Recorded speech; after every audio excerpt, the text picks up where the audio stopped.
f-18 single walk around. Just going to go through some of the main parts. So this hatch up here, need to reinforce that. It's pretty flimsy.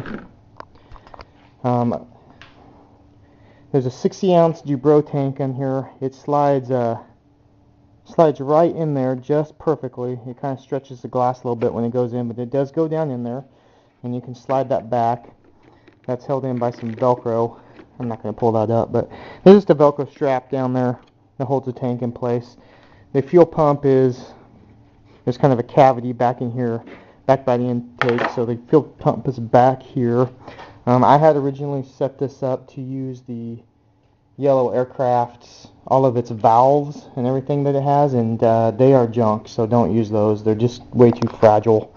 They got plastic housing, everything, every single one of them got ruined, started leaking on me. So that's pretty standard. Kind of some deviations I did is I have the canopy on magnets, so just some magnets in there. So no latches on the canopy at all. Just goes in there and sets down.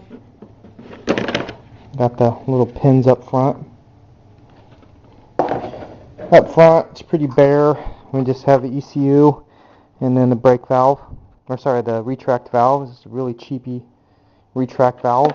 My batteries, which are right there, they just Velcro in right here. There's a piece of Velcro. They just sit there. Got the retract, which is a pull setup, 2 air tanks back in there, and the turbine battery. It's a 3S Life is also up in the nose just to help with the CG. You can see here I have broken the nose off of this. Not broke it off, but crunched it. It doesn't take a lot to crunch the nose because there's not a lot of there's no formers in the nose. It's just glass, so it wouldn't hurt to reinforce that, but not necessary. Just don't land upside down and you'll be okay. I'm going to come back here. Now the cool thing, so here's the RIP missile rails. This one took a hit last time I crashed, but basically they're held on by magnets. So just neodymium magnets, they just slap on there. That saves me a lot of work because I run into these a lot. I hit them with my feet when I'm walking around the aircraft. And if you have them screwed in or glued on, they jack up your wings or they break. So these have not come off in flight at all, and I pushed it pretty good. Come around back here to the main hatch. Same type of concept, just do a little bit of reinforcing. Got some metal tape back there to help with the heat. Got a nice K100 in here. You can see the $550 pipe back there. Used to be able to get from TAM. This is pretty basic back here, so I got the conformal tanks here that come with the aircraft.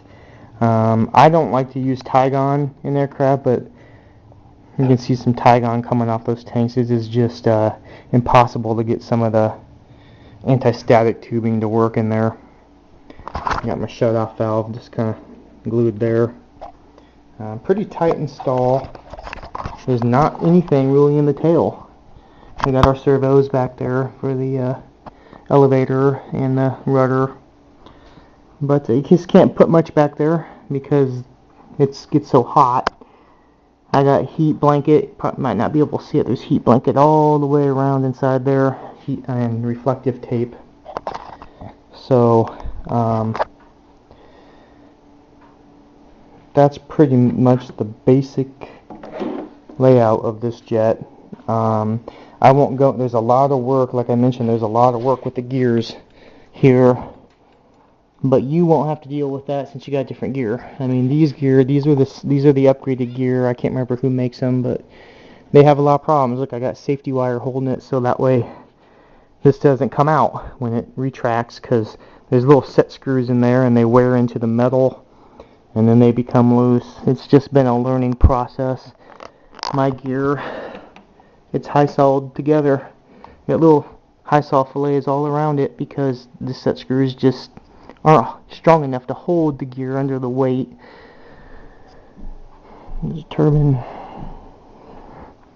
Yeah, I really cut up this nose. I just had issues with the gear sticking, so I just made the hole really big. I may add a door eventually, but like I said, I've had problems with this jet, so I'm not going to do anything too fancy until I get it flying good. And the install on this used to be a lot nicer.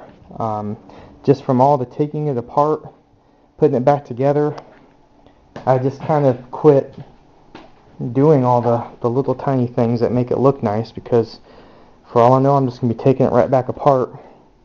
It's about 50-50 now. I have one flight, no problems. Next flight, something happens. But I'm landing with flaps now. You want flaps.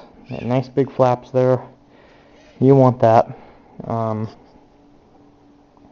Just makes a big difference on landing.